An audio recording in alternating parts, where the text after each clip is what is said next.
On November 28, 2014, Naoko Yamada won Japan Media Arts Festival's New Face Award, given to animation's Best Up-and-Coming Director for her film Tamako Love Story, on her 30th birthday no less. The judges noted her piece stood at the forefront of anime, describing Love Story's attentive imagery, strong sensibility, and meticulous detail as the mark of what anime represents. Her ability to draw fresh, authentic emotion out of ordinary daily life is a singularity of the medium. She films animation through a lens, relying on techniques and shot composition normally found in live action to make her work come alive. Fast forward 2 years and that rings truer now than ever. Yamada's latest film, Koi no Katachi, recently wrapped up its theatrical run as her and her studio's most successful box office showing to date, needing only 6 weeks to pass the previous record of just under 2 billion yen set by the K-On! Movie, another Yamada work. Only 8 years removed from her directorial debut on the K-On! Series, Yamada's already amassed a portfolio some could make an entire career out of, and she's only 32. Her meteoric rise through the ranks at Kyoto Animation is almost unheard of in the industry, already taking on the role of a studio leader. Today we look back at the career of my favorite director, how her style evolved over time, and hopefully, where she came from and where she's going next. Raised at her grandparents' home in Gunma, a rural region she describes as a place Totoro would like, Yamada says she always enjoyed drawing, copying Dragon Ball and Patlabor from TV as a kid. Her love for photography bore out at a young age, joining the photography club in high school and later the Tokusatsu club at university. Yamada always had a keen interest in film, a love that would inform much of her directorial style years later. For a while she wanted to go into it after she graduated from the Kyoto University of Art and Design, and even now she cites influence from a number of live-action directors. Eventually she took notice of animation when she saw the unusual stop-motion fixtures in John Sfuckmeyer's Alice, a piece fellow KyoAni director Yasuhiro Takemoto describes as the most frightening animation I've seen in my life. Not so much a bold statement once you've seen it for yourself. Unfortunately, the Prague studio behind it shut down, so Yamada had to look elsewhere for work, settling upon KyoAni after seeing a pamphlet for the studio and thinking it felt right. Yamada's first work came as an in-betweener for Inuyasha, back when the studio only had around 150 employees, with nearly a third of those joining her in the in-betweening department. The studio spent much of its earlier years working on outsource work for shows like Inuyasha and Tenchi Universe. Even then, the studio's animators held a majority female ratio, a reputation that's carried ever since. Yamada arrived fairly late to the scene though, and ultimately never saw her work for Inuyasha credited. Instead, Yamada saw her first credit as a key animator on episode 9 of Air, work she recalls as incredibly awful, but managed to get through thanks to the thoughtful mentorship of Tatsuya Ishihara. Both he and Takemoto would form a critical relationship with the fledgling Yamada throughout her career, first as a rookie animator, and later a rookie director, despite Ishihara's first impressions of her. Still, she enjoyed working with him on Haruhi's 10th episode as a key animator, as he gave her fun layouts to work with and offered plenty of interesting tips and tricks. While Ishihara took a modest approach to his guidance, Takemoto's could best be described as tough love.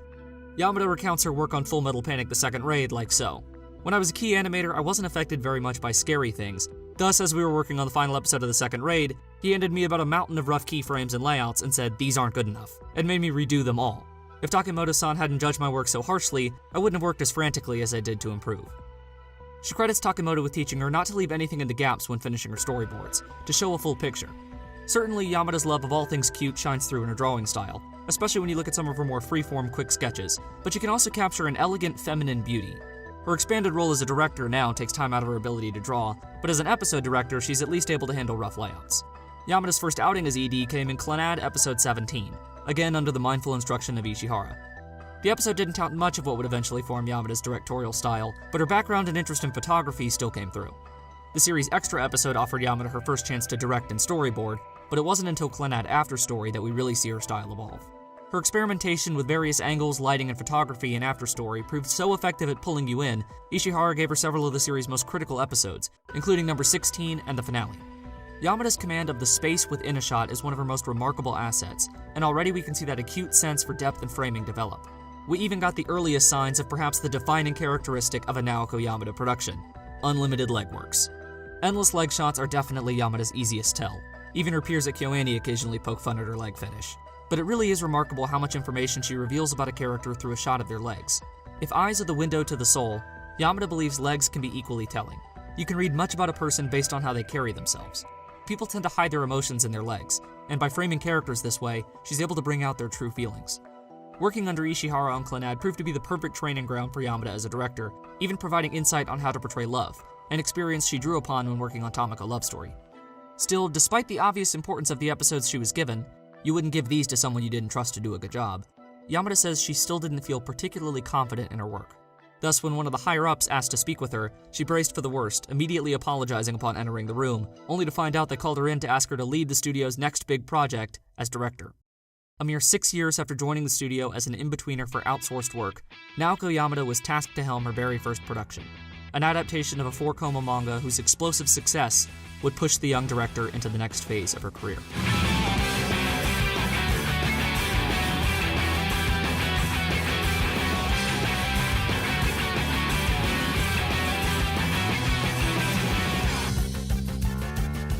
When Reiko Yoshida first met with Yamada to strike a plan for K-On!, she noted how fiery the director was about adolescence being the theme of the work.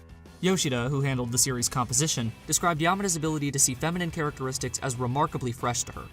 She recalls her focus was not on making it moe, but rather this adolescence. They wanted to impart the feeling that these characters were alive, and living in no other point than this moment, while keeping them unaware of this feeling. Yamada always asks herself, how can I come to like this character? Her style of method direction, choosing to get into the mind of the characters to best breathe life into the work, shines throughout K-On!'s run. She fixated on how to depict entertaining cute girls through and through. She says she obsessed over making their heights and weights realistic. Their proportions should be believable. The designs needed to match their persona. A sharp attention to detail needed if the viewer was to buy into the Light Music Club's dynamic.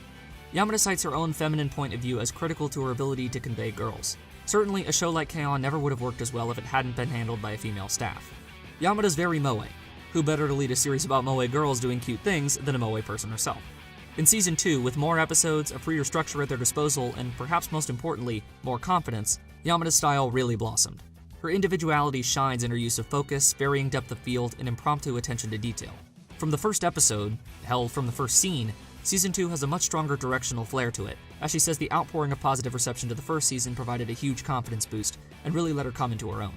Here, she fully fleshed out the everyday minutiae that made the girls feel like living characters. Bombastically cute, but thoughtfully crafted. The trio of Yamada, Yoshida, and Yukiko Horiguchi, the character designer and chief AD, mastered the wistful nostalgia that comprised the series' backbone, a theme they would return to in Tamako.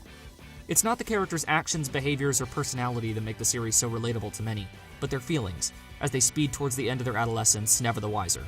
Yamada deliberately wanted to leave the girls in the dark until the series' end, where the festival and realization that graduation is near take the air out of them. This feeling bursts out of the penultimate episode as an almost melancholic vibe hangs over the club's activities the day before graduation, despite sticking to the same routine. A stark contrast Yamada highly prioritized. She notes how important it is to still keep the image of the club room with the characters, even as they ventured out into new, exciting locations. The impressive use of color and lighting makes a beautiful diversity in its world that really lets the series' mood flow out. All told, K-On! Season 2 wove together many of the distinguishable threads that have come to define Yamada's direction, but it was the movie where she really bloomed, demonstrating very clearly why her style is best suited for film. The K-On! Movie saw upgrades in all aspects of production, from the coloring and angles to the photography and lighting. With so many changes in style, she made a concrete effort in maintaining the essence of K-On! She had to find a balance between the exciting new life breathed into the visuals with some cooler moments to even the temperature, noting it was that temperature control which kept the feeling of the series. Through all this was her guiding force to make the images feel real and living. This is where Yamada established her approach to anime as filmed through a lens, picturing the use of a physical camera and toying with various lenses when composing each shot. She puts thought into how each layout would appear if it were live action, making careful calculations for the lens angle and distance between the subject and camera, all of which she says has an incisive effect on the atmosphere of a shot. For example, the scene with the characters all on their phones feel as though a camera was just placed in the room. Yamada says she carefully designed how the viewer would move their eyes, but here, with so much movement on the screen, it really feels realistic. Here's how she put it. I wanted to create something where it felt like the girls were real beings, like the sound of Yui's foot hitting the floor when she's wearing her tights, or the sound of the girls' breaths. It's a work that obsesses over having these realistic sensations. That feel courses throughout the film. It's there in the scene where the girls walk to school, and again in the hallway scene. She focuses on color and the lens angle and the layouts to best bring out the girls' growth. The walking to school scene really showcases that attention to color, as the colder blue mixes with the bright light of the rising sun to give it that tangible aspect. She wanted to lower the shade of the colors to give it a more refined feel suiting of a film. As the screen itself plays a tighter control on the image for a film than a TV series, she paid careful attention to making images with a film quality befitting of the larger screen, taking into account every aspect of the shot from the placement of the characters and their size to the space above their heads. Yamada says she loved the freedom the format gave her to alter the lighting to better fit the more varied camera orientation. We see perspectives and angles of the school and club room we never saw in the series. This is something Yamada could only do with a film, and a major reason why her work is much better suited for it. Perhaps most impressive is the detail poured into the London locations. The team took 2 trips to the city during production, first to scout locations and second to lay out the specific map of the girls' trip. The extensive work Yamada and the others put into making the city feel true to life pays dividends. But this is what Yamada excels at, making places come alive through smart incidental shots and painstaking detail. The focus on expressions and hand gestures inform the character's nature and offer a level of character acting you'd be hard-pressed to find anywhere else. Still, the K-On! Movie was not a perfect production by any means, as Yamada will be the first to tell you it isn't without its flaws. The experience gained and lessons learned, however, would greatly inform her next foray to the big screen. A film Yamada storyboarded entirely herself and would cement her status as one of the brightest young talents in the industry.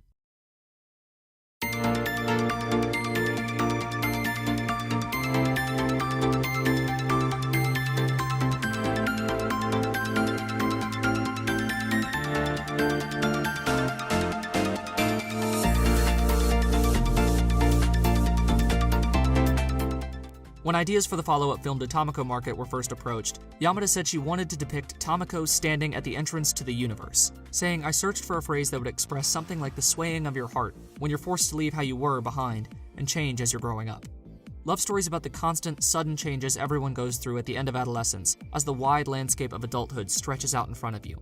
But without the knowledge of where to go, taking that first step can be scary. For Tomoko, that means a shift from her only doing things for others to living for herself. Yamada wanted to showcase who Tomoko is as a girl and pull these feelings out of her. Perhaps the best thing I can say about Tomoko Market is that because of its existence, we got Tomoko Love Story. And believe me, that's in no way an insult to Tomoko Market. In fact, its ED might be the best representation of Yamada's style out there, with its use of various lenses, camera focus, and music video style. Yamada's endings all carry this music video sense she must have fallen in love with in K-On!, as it spilled into her recent EDs as well, showcasing her strong sense for shot composition and camera work. Where Tomoko Market played it relatively safe, Love Story takes us to a new place. This is the ultimate teen movie, the best, most true-to-life adolescent romance story you're likely to ever find. Tomoko Love Story is Naoko Yamada's film. It's the culmination of every facet of her direction bursting together in a perfectly composed dance of visual expression. She says her #1 goal for the production was visually conveyed direction. Information into the character's emotional frame of mind is revealed not only through their expressions and body, but the scenery around them. Shots of Mochizo contemplating his future are constantly played to the backdrop of the open sky, even when he's not the one thinking about it. Tomoko, on the other hand, is framed down for much of the earlier portions of the film. After the prospects of the future start to occupy her mind, and the world within the market takes a new shape to her, we see shots of the exact feeling Yamada wished to convey. Tomoko staring up with the whole universe stretched in front of her. Color is a critical component to the mood of an image, so it's important not to have a comforting palette when the scene's supposed to make you feel on edge. Yamada uses color to fit the tone of each scene, creating dazzling spectacles like during the confession. As the scene builds towards its climax, the color from the setting sun grows into a pinkish red hue, filling it with the warm temperature of young love. The sudden turn of events is such a shock to Tomoko that the world around her literally starts to meld into a vibrant burst of color and shape. Yamada combed over the color checks herself, saying she wouldn't let anyone else touch it. Yamada uses profile shots in favor of head-on out of respect of the character's feelings, saying they much better allow the viewer to get close to the character's thoughts and frame of mind, as a head-on shot would make it too easy to get lost in their eyes and not see anything else. But it extends throughout all of her work, even as episode director of series she's otherwise not a big part of. You get a clear sense of her love for lenses and bokeh with her use of a telephoto lens, which compresses the background and subject, particularly striking. Yamada's ability to pour life into a world turns the market into a living, breathing place.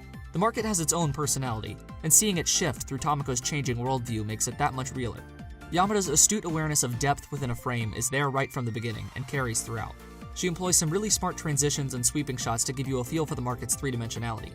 Love Story is built on the nonverbal expression of characters' emotions, as we can read so much into them from the motion of their hands to the way they move their eyes and, of course, their legs. Yamada's a big fan of using flower language to convey a meaning. From what I've heard, Koe no Katachi is bristling with it too. But even if you're not proficient in how to read it like me, there's still a meaning to draw from it. Like a dandelion seeds floating away in the breeze as the characters drift off to their futures. All in all, Yamada makes you go through so many of these feelings without much happening story-wise. Tomoko Love Story is an emphatic statement on how our lives aren't about the significant events and checkpoints we hit, but the path connecting them. There's so much emotion and rich feeling to be found in these days gone by. Yamada treasures the magic of the mundane because it's these moments that form our true character. On why she strives to capture the everyday, she says, "We don't exist in the world our eyes see, so I'm interested in how people communicate, why they move a certain way, and their feelings to move around. It may only be blowing your nose, but it can be an inspiration." We're always headed towards the next big thing in our lives, where we know we'll have to leave our present self behind. so her work focuses on cherishing the moments we can make until then. Be it wanting K-On to act as a sort of scrapbook the girls could look back on fondly much later, or Kana preaching the importance of forging these lasting memories. It exudes the innocence of adolescence and the subtle scare of facing an uncertain future, while holding that no matter how scary the first step forward may be, it's the only way to get to the second. Moving forward is something everyone has to do, but that doesn't mean we have to let go of who we were a moment before. Tomoko's dedication to her roots but ultimate way forward seems to reflect Yamada's own thoughts. Tomoko Love Story illustrates Yamada's hands-on approach to direction, as she wanted to be a part of every cut that went into it. It's why she decided to take on the role of series director for Sound Euphonium, leaving the director position to Ishihara. She wanted to be able to dive into the work itself and concentrate her energy into making the story. The director is responsible for every aspect of production, making them unable to dig into the nuance of the work as much as she wanted. Thus, much of Yamada's work on UFO is in the form of a heavy, sometimes uncredited, influence, as in Episode 8. Her fingerprints are all over it. She put countless energy into giving each character's emotion the right amount of respect. It was even her idea for Reina to touch Kumiko's lips. Along with Ishihara, the tag team of these two camera junkies means plenty of lens work, focus shifts, bokeh, and shaky camera effects. UFO is the closest any of the TV series she's worked on has come to attaining that filmic aspect. Her role in the series represents the unique position Yamada now holds at the studio. Her influence on KyoAni's younger talent like Haruka Fujita and Taiichi Ogawa is abundantly clear. Her popularity among the staff is too. Takemoto recalls how their eyes light up when she says it's her birthday and they shower her with gifts, while their response when he says it's his birthday is a simple, no it's not. A cold reality her less moe counterparts lament. Yamada's journey from pupil to studio torchbearer is a remarkably short story, but it leaves the question, what's next?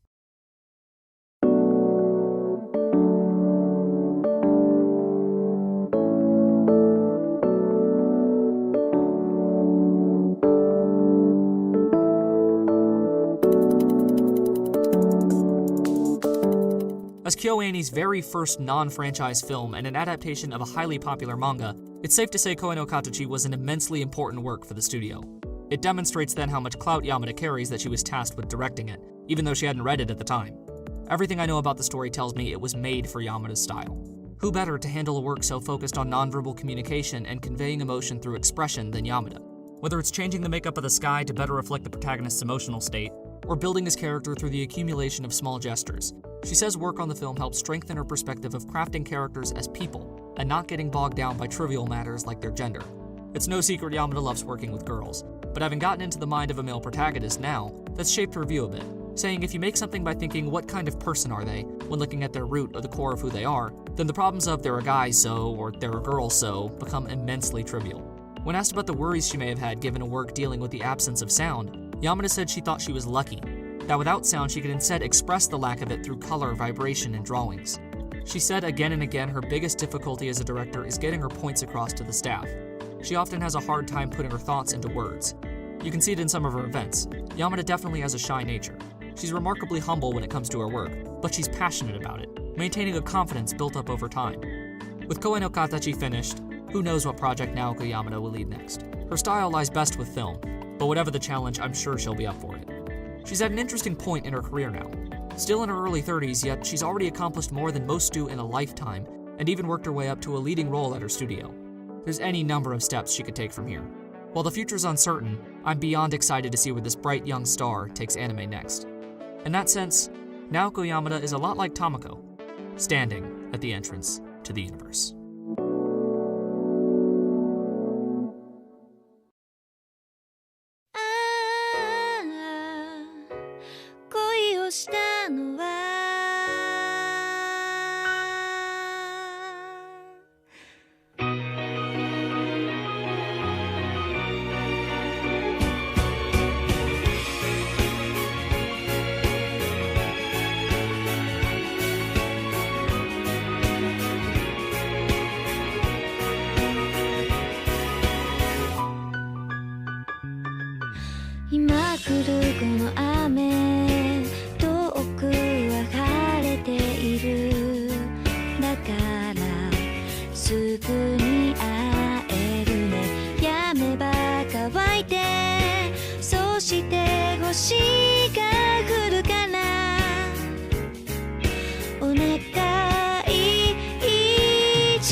違う